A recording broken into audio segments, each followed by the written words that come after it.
Добро вечер, почитувани. Следите за или против на Алфа. Ви благодарам за вниманието. Министерството за дигитална трансформација во изминатиот период спроведе низа реформи и законски измени. Од дигитални услуги до дигитални документи, проекти за сајбербезбедност и вештачка интелигенција, но што најмногу ќе го олесни секојдневието на македонските граѓани. Во За или против, мој гостин е министерот за дигитална трансформација Стефан Андоновски. Добро вечер и ви благодарам што ја прифативте поканата за гостување. Добро вечер, секогаш ми е задоволство. Поздрав до сите гледачи на Алфа телевизија и благодарам за поканата. Иако спроведовте изминатиот период доста проекти се најавени во дигитална трансформација, меѓутоа ќе започнеме со политика. Партијата од која доаѓате, ВМРО-ДПМНЕ, синоќа во Струмица го прослави својот роден ден, а претходеа неколку партиски рокади, нови личности на општинските комитети и така натаму. Сега следно е владината реконструкција. Ќе има ли рокади во вашето министерство? Па токму така, минатата вечер прославивме еден голем ден, за нас многу значаен како политичка партија, 36 години ВМРО-ДПМНЕ и 133 години организацијата ВМРО, од која што ние потекнуваме и чиј корен го влечеме. И навистина беше едно прекрасно искуство да се разговара за тие три етапи на ВМРО и таа последна етапа исто така поделена на три дела на ВМРО-ДПМНЕ.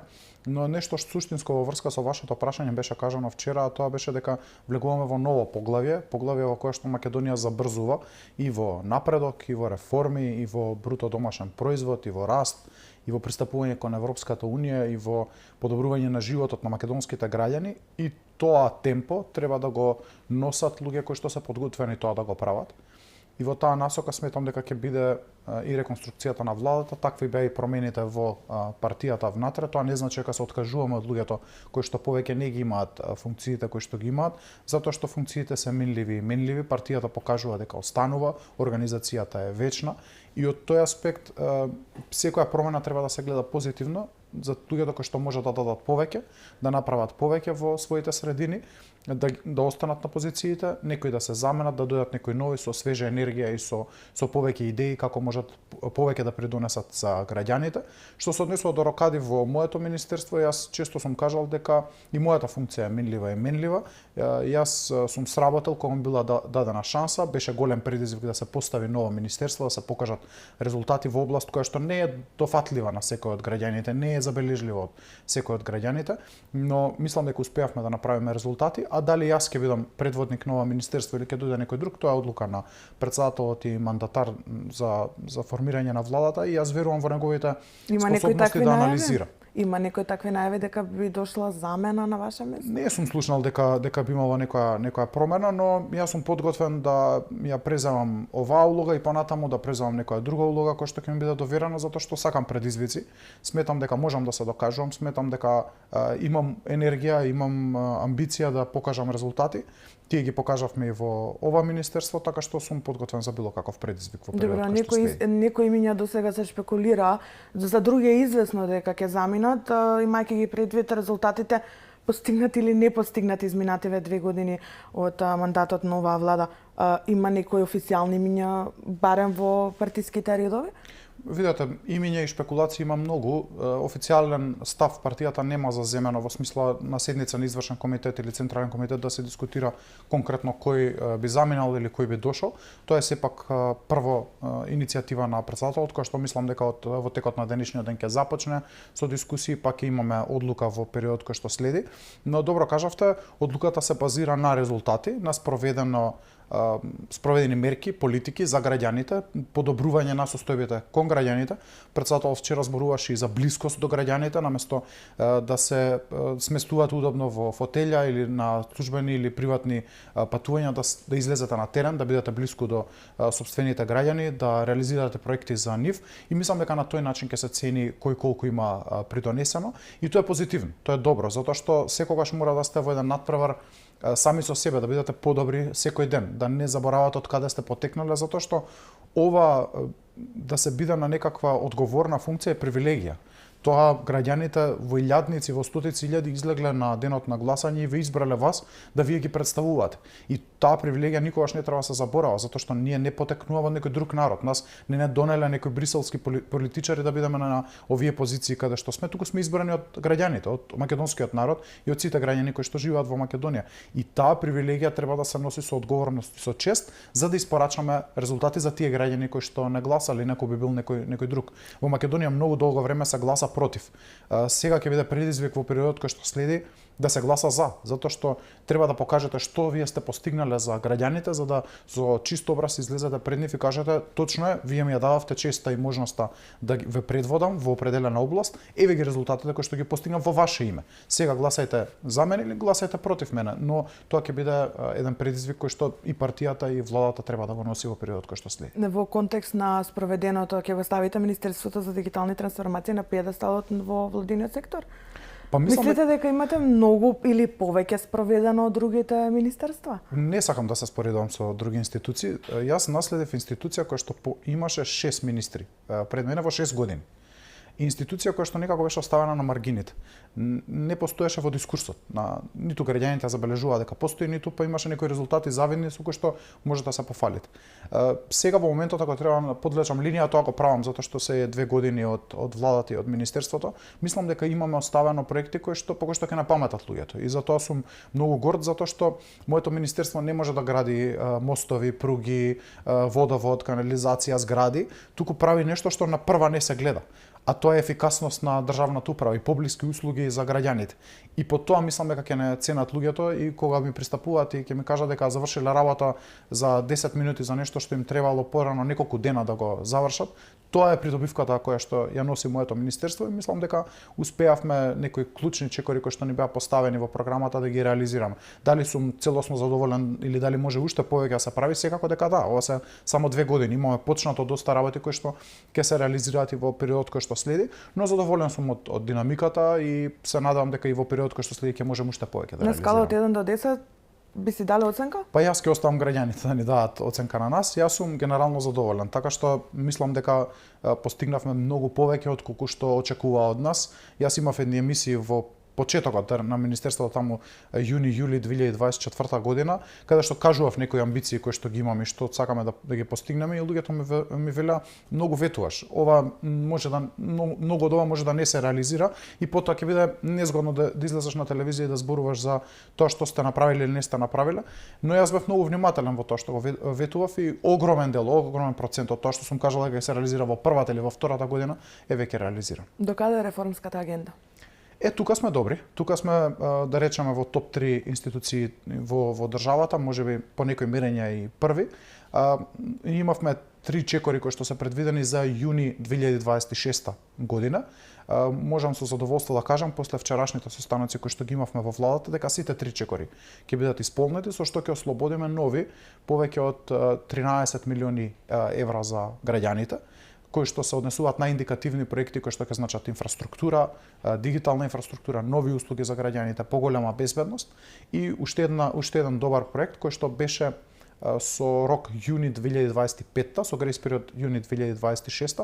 Тоа се измените дополнувањето на Законот за електронски комуникации, поминаа во собрание, така што и тој чекор го штиклираме, со што вкупната сума која што ќе биде исплатена за државата од Министерството за дигитална трансформација, која што ние ја носиме со проекти, ќе надмине 16 милиони евра, 16,9 милиони евра во оваа транша, што навистина убедливо не става на врвот и како институција, но и како влада ќе бидеме една можеби и најдобра, но сигурно една од топ 3 државите во регионот кои што испорачуваат по реформската агенда. Роуминг како дома. Проект кој што верувам дека граѓаните доста ги интересира. Што практично ќе значи овој проект? Дали во сите европски држави, вклучително и Европската унија, граѓаните ќе ги користат тие минимални цени на услуги за SMS, интернет и така натаму. Да, важно е да го објасниме овој проект. Јас го нареков еден вид на визна либерализација, затоа што граѓаните се сеќаваат колку беше тешко да се патува во Европската унија пред 2008 година, кога што исто така влада на ВМРО ДПМН, Министерство тогаш секретаријат за европски прашања, Министерство за внатрешни работи, сработеа да можеме да патуваме без да се најавувате во некоја амбасада. А знаете колку претходно се чекаше пред амбасадите во Скопје, за да добиете виза да патувате некаде студиски, за одмор, за бизнис или за нешто друго.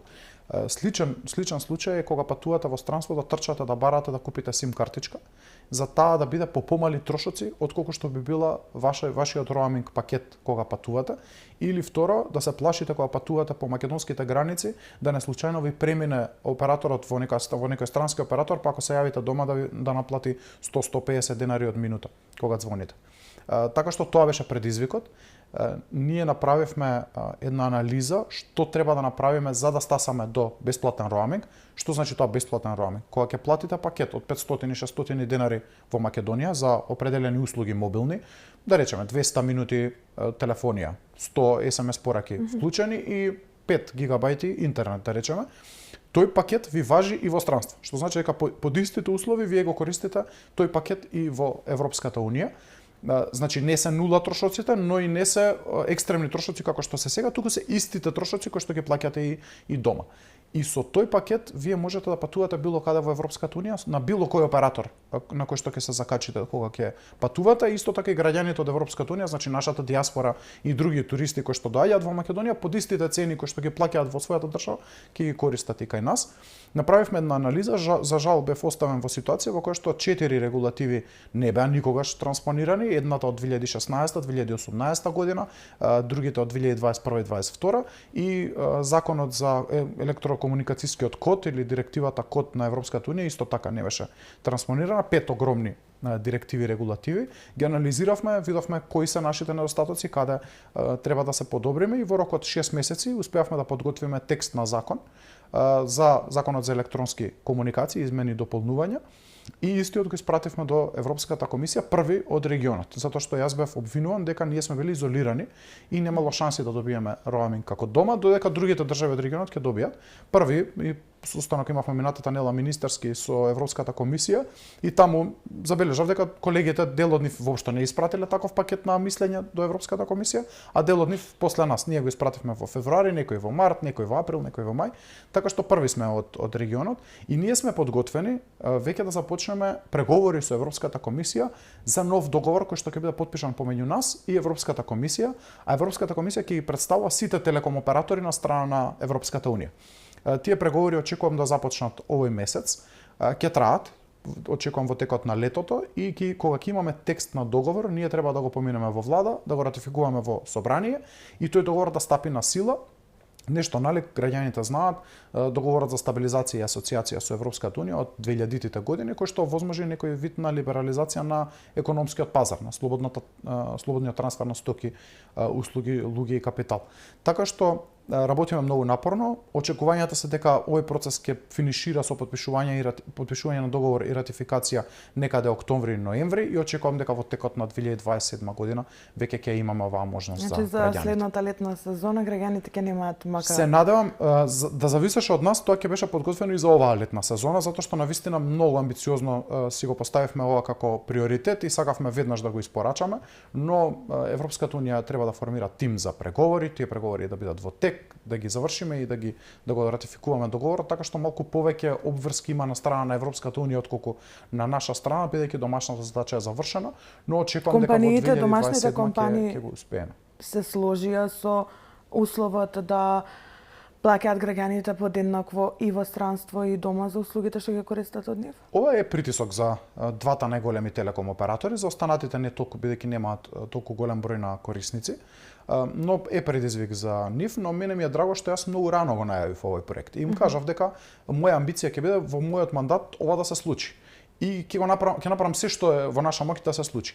И мислам дека тој позитивен притисок влијаеше да двата најголеми телеком оператори во изминатиот период од 2 години веќе имаат пакети кои што многу наликуваат на овој пакет за роаминг како дома. Дали се тоа трансфер од домашни гигабайт податоци да си ги префрлите во странство кога ќе користите во роаминг, или се тоа поевтини пакети во зависност од тоа кој пакет сте го избрале, да имате бесплатни 10-20 гигабајти интернет во роаминг. Тоа се некои чекори кои што само иницијативно телеком операторите ги направија, но се многу блиску до тоа што ќе го постигнеме и како решение. И станува збор за европски телеком оператори, трите најголеми во Македонија се европски, така што тие веќе се научени на овие политики, затоа што нивните фирми мајки се веќе ги спроведуваат во смисла на бесплатен роаминг во рамки на Европската унија, политика од 2017 година, и бесплатен роаминг на ЕУ со Молдавија и Украина, политика од оваа година. Така што ова се веќе политики кои што нив им се познати, закони кои што им се познати, ќе имаат период на прилагодување, во секој случај по донесување на договорот и ратификација, но очекувам дека ќе бидат подготвени. Ќе скратат малку од своите добивки, од својот. А може ли да очекуваме пораст на цените? Не очекувам пораст на цените. Тоа многу важно прашање, до сега не ме прашале, но нема да дозволиме таков вид на здружување кој што значи зголемување на цените за македонските граѓани. Напротив, очекувам намалување на цени, особено за мобилни услуги за граѓаните, затоа што целиот свет ги намалува цените, а го крева квалитетот. Ние имаме одлична мрежа, многу добар квалитет на телефонија и интернет, но очекувам намалување на цените во период кој што следи, особено со влегувањето на третиот мобилен оператор кој што исто така доаѓа од Европската унија и е познат компетитор или надпреварувач кој што влегува на пазарот за да ги намали цените, а да го зголеми квалитетот. Така што очекувам Тоа е најважно за граѓаните по поволни цени. Да, ние се научивме во изминативе 20 години да имаме добар квалитетна услуга, квалитетни мобилни услуги, квалитетен интернет, но во исто време споредено со другите држави од Европа плаќаме навистина високи цени за тоа и очекувам дека ваквите притисоци кои што ги правиме и како влада, но и приватниот сектор кој што ги прави, да влијаат на тоа да се намалуваат цените, а квалитетот на услугата да остане ист. Паралелно додека го работевте на ова, присуствувавте и на Парискиот Cyber Summit. Каде Македонија се најде помеѓу европските сили во контекст на сајбер безбедноста како држава? Да, може ли да се рамниме со западноевропските држави? Во сајбер просторот, еве да подобјаснам малку за граѓаните, со текот на времето ова се разви како посебна политика. Во минатото да го заштитите вашиот систем значеше да го заштитите од грешки, да го заштитите од испади или некој вид на малициозност која што се појавуваше од приватни актери, да ви украде некои податоци кои што му требаат за рекламирање и така натаму. Со текот на времето тоа прерасна во државна политика на некои наши стратешки противници од светот, кои што имаат цели оделенија, цели агенции кои што ги чуваат во приватниот сектор или пак во државниот, кои што служат за напаѓање на капацитети на други држави. Што значи стана еден вид на војување сајбер просторот. Тоа беше незамисливо пред 20 години, да некоја држава ви се спротистави на вас во сајбер просторот и тоа да го користи како начин на војување. Сега тоа е редовна пракса и се напаѓаат за жал и болници, се напаѓа инфраструктура за деца, за образование, за други видови на социјална заштита, така што предизвикувачки е просторот и не се размислувало порано на тој начин. Кога размислувате за развој на нов софтвер или да купите нов хардвер, се размислувало како тој да биде најдобар, а не во исто време да биде најзаштитен. Сега тие два процеси мора да одат заедно, затоа што дигитализацијата навлеза веќе во сите пори на општеството. Нашите податоци за здравствени картони, податоците како лични податоци од лична карта, од матична книга на родени се наоѓаат во електронскиот простор, во дигиталниот простор. Да ги заштитите значи да заштитите државата, да заштитите критичната инфраструктура на државата. И затоа е многу важно нашето присуство на ваков вид на форуми, за да видиме до каде сме ние и што треба да направиме во период кој што следи. И во оваа област пред 2 години, бидејќи ве правам пресек, бевме оставени на ветрометина, затоа што ниту еден документ не беше донесен кој што значеше конкретна политика што правиме, конкретен акционен план, кој што и каква задача треба да има. Имаше една сајбер стратегија во подготовка, уште една напишана, но никогаш не донесена. Имаше вакуум простор од 4 години да немало никаква стратегија што правиме. Брзо ја донесовме таа стратегија, само за 7 месеци од кога стапев на функцијата. Потоа за прв пат во историјата на Македонија донесовме закон за сајбер безбедност. И подзаконските акти сега сме во тек на донесување, некои се донесени, некои во период кој што следи ќе ги донесеме, што значи дека целата рамка на однесување во сајбер просторот, политики кои што се однесуваат на тоа што треба да се направи, е донесена. тоа е важно не само за државниот сектор, за институциите, туку и за приватниот, затоа што заштитата на некоја банка или заштитата на некој телеком оператор или некоја осигурителна компанија е еднакво важна како да заштитите некоја државна институција, затоа што и банкарските податоци на граѓаните се наоѓаат во банките или податоците за осигурување во осигурителните компании, и затоа нашите закони се важни затоа што ќе ги усмерат приватните компании што треба да прават. И тоа го направивме во изминатиот период, што државата ја става на ниво на европските држави во смисла на законодавство и на политики. Сега примената е вториот аспект кој што за нас секогаш бил тежок како држава, но ние направивме крупни чекори минатата година како министерство, го формиравме Центарот за одговор на сајбер инциденти. Тоа е центар, тим кој што мониторира постојано што се случува на системите во владата и може веднаш да одговори ако случајно забележи некаков напад, некаков испад на системи, некој малициозен сообраќај кој што удира кон Македонија, и тоа го правиме во периодот кој што изминува. Ние го отворивме на 1 мај. До денеска имаме и забележано определени инциденти, имаме репортирано. Многу се на број? Па има голема бројка на помали, но имаме и средна, да речеме, средна класа на инциденти. Поголем инцидент до сега не сме забележани во владините институции, имаме надвор од владините институции во јавниот сектор. Која институција најчесто е мета? Буквално сите се мета, нема некоја дистинкција кој е. Обично се случува тренд да ако некоја институција од регионот е нападната, да речеме некоја институција во Хрватска биде нападната, слична институција потоа се напаѓа и во Македонија. Обично тоа е трендот кој што го гледаме, но не секогаш. Може да се случи да биде општина, може да се случи да биде веб страница на владата, може да се нападне некој систем одвнатре, некој систем кој што собира податоци. Најчесто се тоа системи кои што собираат голем број на податоци од граѓаните. Тоа е најчестиот таргет, но не можам да кажам дека некоја конкретна институција е постојано мета на напади. Дел од институциите веќе добро се справуваат, особено тие кои што поминаа големи напади во минатото, имаат сериозни политики за сајбер заштита, но дел од институциите се уште учат, се уште не ја сваќаат сериозноста на случајот и знаете многу повеќе ќе изреагираат да имаат испад на да снема струја во институцијата или да снемаат вода, отколку што за некој сајбер напад, но последиците од сајбер нападите се огромни кога ќе се случат. За среќа или за жал не се случуваат толку често, толку големи напади да бидеме свесни како држава колку е голема опасноста, но чекор по чекор мислам дека пробуваме да градиме механизми кои што ќе не заштитат, превентивно ќе реагираат и ќе не освестуваат кои се недостатоци постојат. Има некои практики од европските држави, западноевропските држави што можеме да ги украдеме во смисла на искуство и како најсоодветно одговориле на во контекст на сајбер безбедност? Да, во секој случај има многу што да се научи. Ние имавме експерти кои што се присутни во проектот Cyber Balkans од Естонија, кои што работат со македонски експерти и се постојано присутни во министерството и навистина ни помагаат целиот овој изминат период и како да ги креираме политиките и како да се справуваме, кои се методологиите, што треба да правите кога нешто вакво ќе се случи, како да го оцените, како да процените што се случува. И второ, многу значајно, имавме експерти од Соединетите американски држави, од институтот Карнеги Мелон, на Карнеги Мелон универзитетот, кои што работеа на техничка оценка до каде е нашиот тим за одговор на сајбер инциденти и дадоа еден сериозен извештај кои се начините како да се подобриме. Дадоа позитивна оценка, рекоа дека ова е еден од подобрите центри кои што го виделе за вака помали држави. И истиот беше примен во FIRST, меѓународната организација, најголемата меѓународна организација на тимови за одговор на сајбер инциденти. Оваа недела се колегите во Соединетите американски држави каде што добија таа позитивна оценка. Ние сме дел од сите овие мрежи, затоа што соодветно е прашањето мораме да одговориме со најдобрите лекции кои што некој ги научил пред нас, а ние имаме таа можност тоа да го примениме веднаш затоа што сме нови како институција, нови како тим за одговор на инциденти и многу има што да научиме од другите држави, затоа и не инвестираме веднаш милиони во инфраструктура па да сгрешиме, туку модуларно, чекор по чекор вложуваме толку средства колку што имаме за да изградиме систем кој што ќе одговара на нашите можности, на нашата флексибилна мала економија, но во исто време ќе произведеме паметни луѓе кои што ќе знаат да одговорат на предизвиците. Интересно да се каже дека овој тим е составен исклучиво од лица вработени во министерството, што значи дека ние немаме компанија надворешна која што ангажираме да биде наш тим за одговор на сајбер инциденти, тоа го правиме сами со сопствени ресурси, што е предизвикувачки, но јас им честитам на целиот сектор за сајбер безбедност и во периодот кој што следи ќе се обидам да го зголемам и бројот на вработени кои што се таму.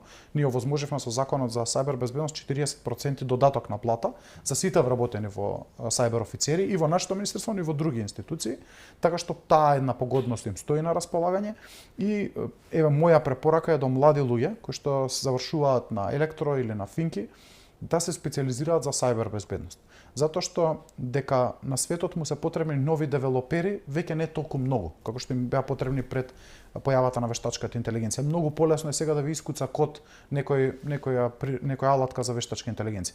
Но сајбер безбедност, анализа на инциденти, знаење на безбедносен контекст во некоја држава и разбирање на предизвиците, тоа може да го направи само човек и им препорачувам ова е следното поле каде што навистина подобри ќе бидат платите, има можности за вработување. Овој сектор во министерството веројатно ќе треба да ја гарантира и безбедноста на сајбер безбедноста на дата центрите.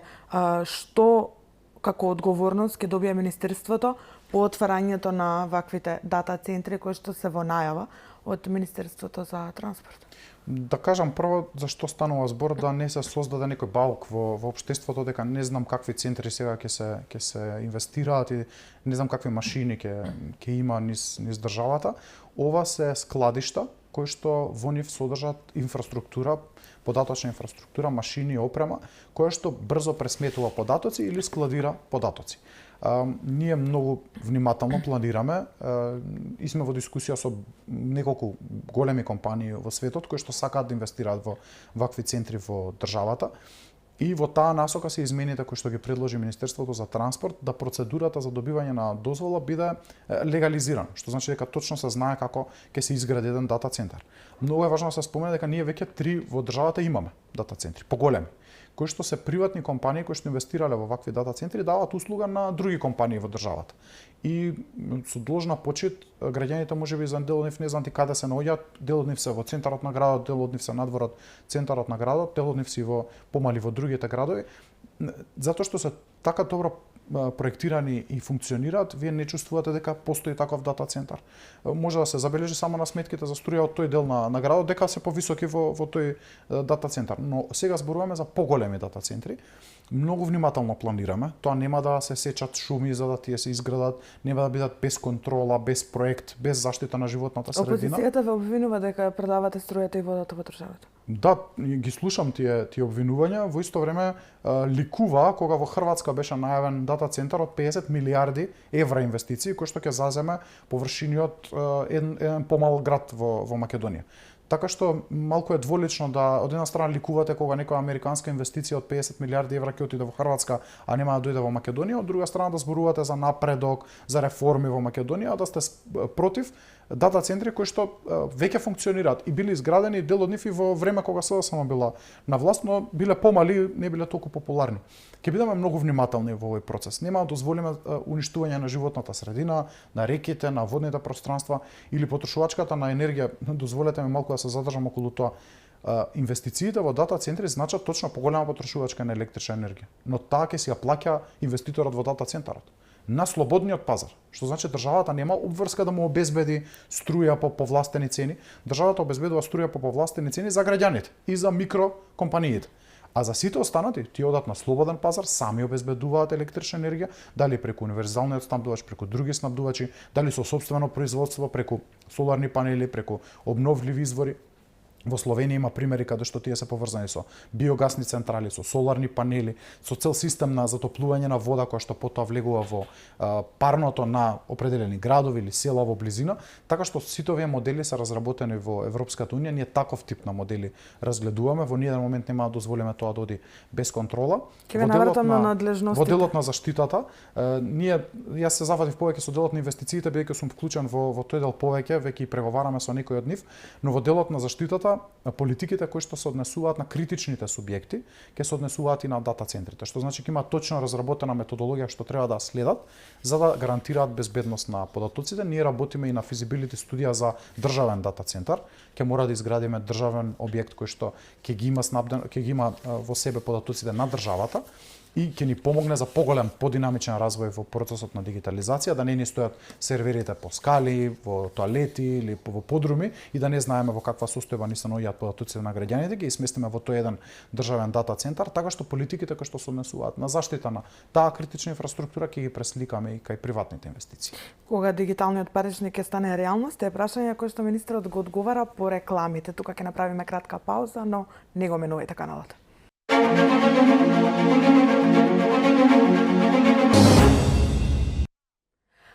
Добро дојдовте назад, следите за или против на Алфа, а во студиото мој гостин е министерот за дигитална трансформација Стефан Андоновски. Македонија го добива првиот центар за вештачка интелигенција. Следната недела е официјалното отворање. Што значи овој проект? Ова е еден голем проект, одобрен од Европската Унија. Претседателката на Европската комисија Урсула фон дер Лајен го најави. Поддржана со околу 2,5 милиони евра помош, грант од Европската Унија. Дел од средствата околу 2 милиони евра обезбедува државата и останатиот дел од средствата до 6,5 милиони евра ги обезбедува Финки како носител на проектот со Универзитетот Свети Кирил и Методи и другите факултети кои што ќе се вклучат во проектот. Прво да кажам кратко што значи овој проект за Македонија. Во дигиталниот свет Македонија недоволно го разви својот културен, јазичен, цивилизацијски отпечаток. Што значи тоа? Ние немаме доволно дигитализирана литература на македонски јазик и од тоа потекнува дека големите светски алатки на вештачка интелигенција не го препознаваат македонскиот јазик. Што значи дека ние кога ќе прашаме нешто на некоја алатка за вештачка интелигенција, таа го преведува нашето прашање на некој странски јазик, англиски, кинески или некој друг, го обработува одговорот и потоа истиот одговор повторно ви го преведува на некој квази македонски јазик, кој што позајмува граматика, лексика, јазични правила од регионот, дали е тоа Србија, Бугарија или некоја друга држава, и потоа само се обидува да ги преведе на македонски. Заради ова ни се случува процес на мека асимилација, која што граѓаните знаат дека се случувала во историјата во Македонија на физичкото тло, со промена на учебници, со промена на книги, со палење на библиотеки, со губење така наречено на материјал. Истото ни се случува сега во дигиталниот свет. И ова е нашата активност, нашиот обид, кој што сигурен сум дека ќе биде успешен, да дигитализираме македонски јазичен корпус, кој што кога ќе го поставиме на таа инфраструктура на проектот Везилка, на тој центар за вештачка интелигенција, веќе сите алатки базирани на вештачка интелигенција ќе влечат знаење, јазично знаење, контексти, историографија, цивилизацијски отпечаток од тој голем јазичен модел на македонски јазик. Зашто го објаснувам вака? Затоа што како држава можете да влезете во техника заради техника, во проект заради проект. Но ова е проект заради минатото на Македонија, но и нашата иднина во дигиталниот свет. Овој центар за вештачка интелигенција ќе го изгради овој македонски голем јазичен модел и тој јазичен модел ќе го понуди на користење на приватниот и на државниот сектор.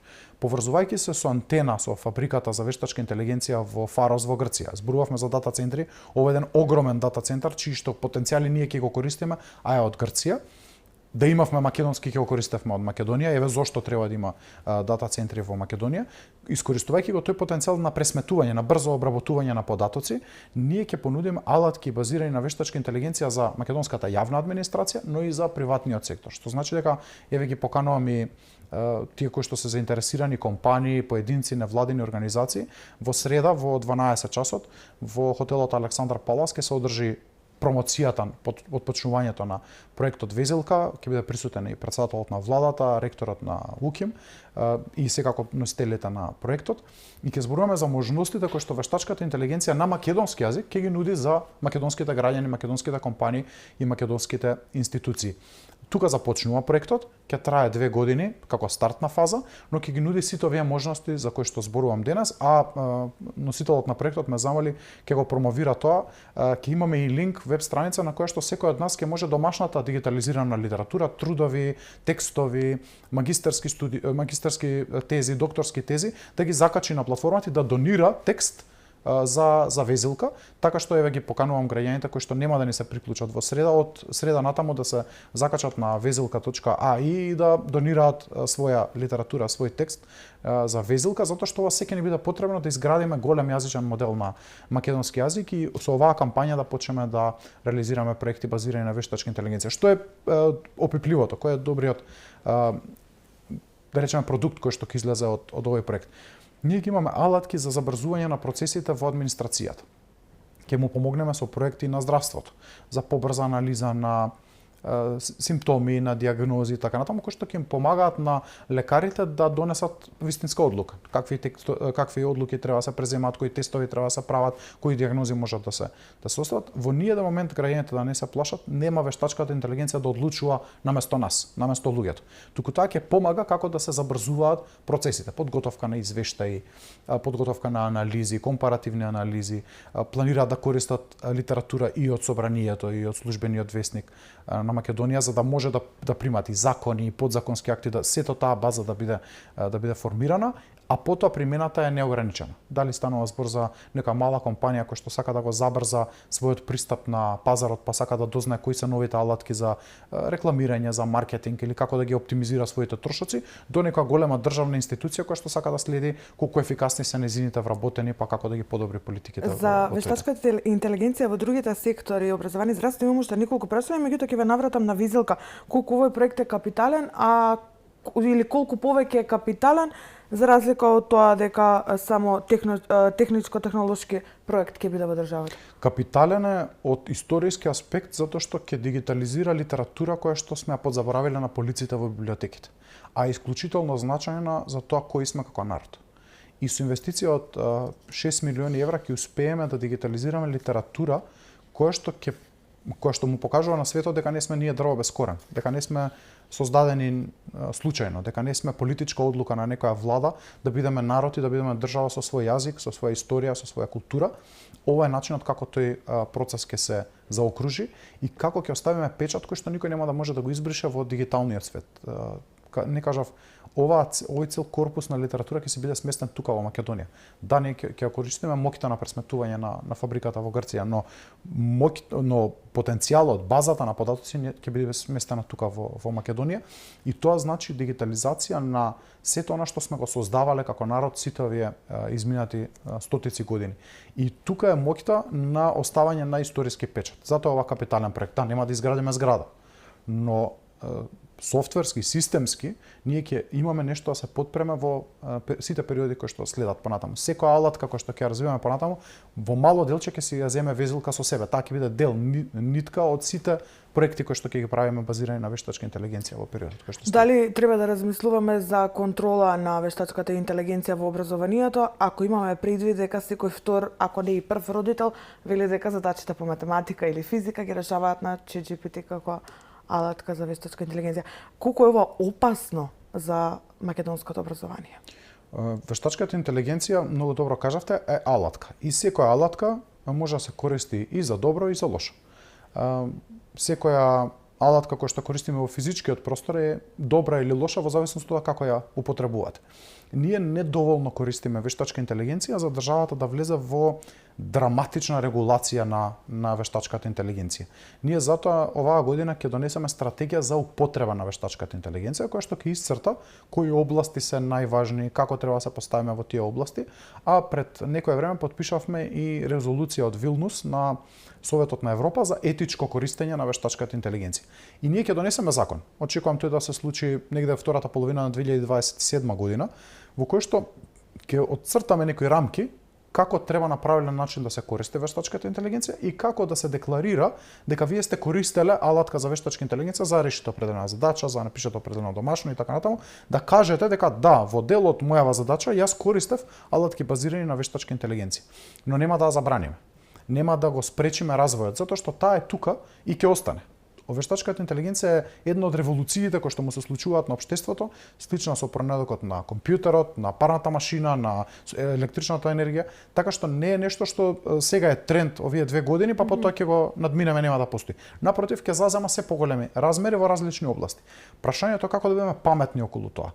На крајот човекот да ја носи одлуката, дали е нешто добро или лошо, дали е нешто правилно или неправилно, дали нешто треба да се направи или да не се направи. А таа одлука може да биде информирана, може да биде конструирана и од вештачка со помош на алатките на вештачка интелигенција, но важно е да декларирате секогаш кога таа сте ја користеле. Во нашето министерство, например, се користат алатки за вештачка интелигенција, ние сме ги овозможиле за нашите вработени. Но мое барање секој пат кога нешто се подготви да ми кажат, да, ова го направив истражувајќи и на алатките за вештачка интелигенција, Gemini, Grok, ChatGPT или некоја друга. Многу е важно кај наставниците, бидејќи спомнавте образование, тоа ми беше следното прашање, да бидат способни да забележат дека некое дете не пишува само текст, туку тој текст е подготвен со алатки базирани на вештачка интелигенција. Дали ќе ни треба дополнителни обуки, особено за наставниците? Во секој случај. Министерството за образование и наука веќе подготви еден прирачник и мислам дека околу 300 наставници поминаа основна обука за вештачка интелигенција и овој процес мора да продолжи во период кој што следи. Ние го финансираме Европскиот дигитален иновацијски хаб на ФЕД, на Електрофакултетот, кој што прави вакви обуки за вештачка интелигенција на администрацијата, вклучително и на наставниците. Мора да поминат вакви обуки, мора да користат прирачници и ова го менува целокупно начинот и на предавање, начинот на пренесување на информациите. Јас се сеќавам дека ние кога бевме во средно образование, главната задача ни беше да препишуваме планови од табла. Тоа е завршена работа. Тоа веќе не може да се случува, затоа што плановите се дигитални, децата работат со дигитални алатки, веднаш ќе ги скопираат тие податоци. Ако им дадете домашна препиши оваа задача, тие ќе го направат тоа со алатки на вештачка интелигенција, така што мора да се менува и начинот на кој што се предава, да им даваме проблеми за решавање кои што вештачката интелигенција не може сама да ги реши, да ги натераме критички да размислуваат, да ги натераме да прават проекти, да ги натераме да решаваат задачи кои што се толку сложени што со помош на вештачката интелигенција може да научат како се решаваат, но не може да им ги реши. Така што се менува целосно и начинот на образование. Тука не заостануваме многу. Не можам да кажам дека другите држави веднаш ја прифатија вештачката интелигенција и целосно е променет начинот на образование. Тоа е предизвик секаде во светот. Јас разговарав, скоро бев и во Шпанија, се менува начинот на кој што се подготвуваат докторатите. Затоа што се свесни дека некои од докторантите, некои од студентите користат алатки за вештачка интелигенција за подготовка дури на напредни трудови.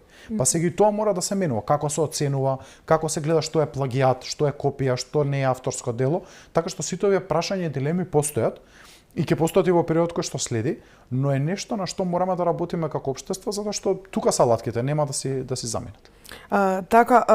Во догледно време можно ли вештачката интелигенција да ја преполови јавната администрација во контекст на еден човек да може да работи повеќе позиции со помош на вештачка интелигенција? Во секој случај се забрзува многу ефикасноста на јавната администрација и на секоја организација која што користи вештачка интелигенција.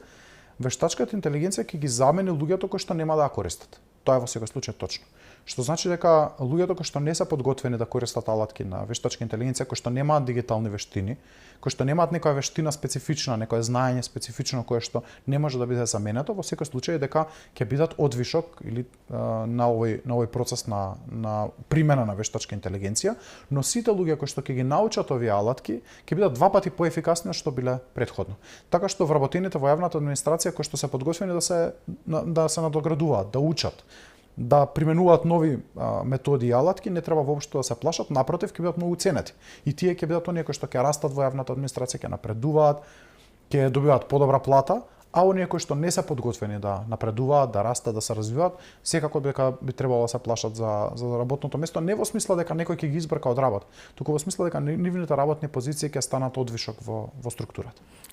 Кога зборуваме за дигитална писменост, немам сретната некој податок со каков процент располагаме во Македонија на дигитално писмени луѓе, меѓутоа не верувам дека е нешто многу голем. Дали може да придонесете вие како министерство во некоја насока во контекст на ова, ако имаме предвид дека имате и како министерство введено дигитални услуги, меѓутоа немам некои бројки што драстично граѓаните преминаа и почнаа да ги користат дигиталните услуги. Барем не знам, последните бројки се околу 10.000 на месечно ниво, така? Да, 10.000 услуги што на месечно ниво. Не е премногу, но треба да знаете дека почнавме од 1000 услуги на месечно ниво, што значи 10 пати подобро од пред 2 години, но не е доволно. Не е доволно, се согласувам. Ние работиме сега на една анализа да направиме, таа се вика рамка за дигитални компетенции, да знаеме што значи тоа некој да е дигитално писмен. затоа што во моментот не знаеме ни како општество, ни како институции како мериме дека некој е или не е дигитално писмен и на кое ниво е. Кога ќе се подготви таа рамка на дигитални компетенции, веќе ќе можеме да правиме анализа и само анализа луѓето да прават и во администрација и надвор од администрација на кое ниво ни се нашите граѓани. Сега податоците што ги добиваме се спорадични или од втори извор, така што не можам ни јас точно да кажам каков е процентот на македонски граѓани кои имаат средно, основно или напредно ниво на дигитална писменост, но со таа рамка ќе имаме повеќе податоци. Јас сум задоволен од нивото на прием на дигиталните услуги. Но во секој случај многу повеќе треба да се работи на дигиталната писменост на граѓаните. Иако на пример има држави, Велика Британија е еден таков пример, кој што толку ги има упростено алатките кои што ги користи државата, дигитални услуги, можности, информации за граѓаните, што тие се прилагодуваат на знаењето на базата, на сите граѓани. Не се труди државата да ги едуцира граѓаните за да ги користат нивните алатки, туку толку ги симплифицира, ги поедноставува можностите што тие се достапни на било кого, затоа што веројатно тие повеќе чинат како системи. Во секој случај потешко е да ги направите. Јас често го давам примерот, никој не ги научи нашите баби и дедовци дома да како да користат Viber или како да користат Facebook или некоја друга или Messenger или некоја друга алатка. Па тие сепак со грешки секако во почетокот, но со текот на користењето ги го научија. Зошто? Затоа што овие алатки се многу едноставни и се направени така да на секого му е јасно дека знакчето телефонче би значело да се јавиш на некого, а знакчето писмо значи на некого да му испратиш порака. Толку треба да ги поедноставиме и услугите кои што ги нуди државата. Да не очекуваме дека граѓаните одеднаш ќе станат електроинженери или експерти по информатика и ќе можат да ги користат сите овие алатки. Но гледам дека на пример банкарскиот сектор би го пофалил, дел од нив точно разбраа дека ова е формулата за успех и ги поедноставуваат многу алатките кои што ги нудат. Наша цел е да го направиме токму тоа, да ги поедноставиме алатките, во исто време како држава имаме одговорност да работиме на дигиталната писменост на 326 дигитални услуги, ќе расте ли овој број? Може ли да очекуваме целосна дигитализација во периодот годините што следат и колку долго би траело тоа? Може да очекуваме, но ќе трае толку долго колку што ќе бидат подготвени институциите да се дигитализираат. Јас веќе почнав јавно да зборувам на оваа тема, затоа што е многу важно да кажам дека ние сме подготвени како министерство. Ги нудиме сите можни алатки на користење на институциите. Платформата за интероперабилност, Националниот портал за услуги, Централниот регистар на население, документ менеджмент системот кој што нуди брза размена на документи помеѓу институциите. Но сега е задача на секоја институција да се јави, да побара од нас ние да работиме заедно, да бидеме партнери во тоа и да рече да, јас сакам моите услуги кои што ги нудам на граѓаните, дали се тоа лиценци, дали се тоа дозволи, потврди, сертификати, изјави. Сакам да ги нудам електронски на граѓаните и сакам да се доближам до граѓаните. Сега зависиме од институциите. И јас правам напори, дел од тие напори се и законски да ги обврземе институциите тоа да го прават, но дел од нив тоа зависи од волјата, од желбата колку тие се спремни ова да им биде приоритет на институцијата. Наша обврска е 326 ПМФ до следната година до јуни да стигнеме до бројката од 400. И сум сигурен дека тоа ќе го постигнеме. Имаме амбициозен план.